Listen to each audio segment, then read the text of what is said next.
United States President Joe Biden says he will not send troops to Ukraine if Russian soldiers invade. The U.S. has no responsibility to support Ukraine, but doing little to help the former Soviet Union nation has risks too. Experts say that if the U.S. does not push back, it could hurt the stability of Eastern Europe. Russia could consider moves against other countries like Estonia, Latvia, and Lithuania. Those nations, however, have the support of the North Atlantic Treaty Organization, or NATO. U.S. Secretary of State Antony Blinken is in Europe this week for meetings with Ukrainian officials and NATO allies. He also plans to meet with Russia's foreign minister. Blinken has said the U.S. supports Ukraine's independence and right to defend its territory. He has not explained how the U.S. would respond to a Russian invasion. President Joe Biden said earlier this week that he guessed Putin will send fighters into Ukraine, but it might not be a full war. In the past, Biden said he would not send the U.S. military into Ukraine to help fight Russia.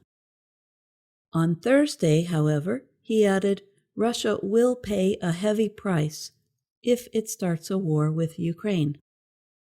Russia responded by saying it is not planning an invasion. It accused the U.S. and other nations of provoking Russia by sending weapons and supplies to the area. Russia has said it does not want NATO to expand further east. The U.S. has rejected that demand. There is already fighting between Russia and Ukraine on the Crimean Peninsula. More than 14,000 people have died over 8 years of fighting. In Washington, both Republicans and Democrats are urging Biden and Blinken to do more. Congressman Jim Hines of Connecticut, a Democrat, said the U.S. should be sending more supplies and military trainers into Ukraine to help. Philip Breedlove is a former general in the U.S. Air Force and was the top NATO military leader in Europe from 2013 to 2016. He said, if Putin invades Ukraine and no one fights back, we will see more of the same. It would be difficult to stop a Russian invasion, but experts say the U.S. could make strategic threats to make Putin hold back.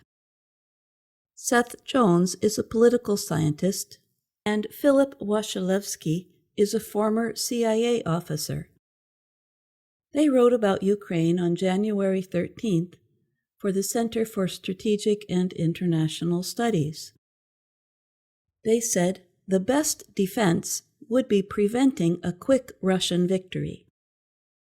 If Russia believed that a war with Ukraine could take a long time and have economic, political, and military costs, it could think twice about an invasion. Biden's advisors say they are thinking in a similar way. John Kirby is the press spokesperson for the Pentagon. He said, there are about 200 members of the U.S. National Guard in Ukraine, training soldiers along with other special U.S. troops. He said the U.S. does not plan to send more people. The U.S. recently said it will send another $200 million in military aid to Ukraine. That is in addition to about $2.5 billion of military aid sent since 2014. National Security Advisor Jake Sullivan said the U.S. would increase support for Ukraine, but did not say exactly how. The U.S. also said it might increase military support to NATO member nations in Eastern Europe.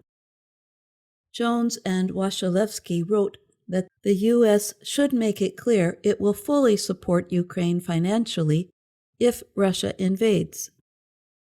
They said the aid could be delivered by U.S. troops or by the CIA. However, these actions would put Americans in the middle of a war the U.S. is trying to avoid.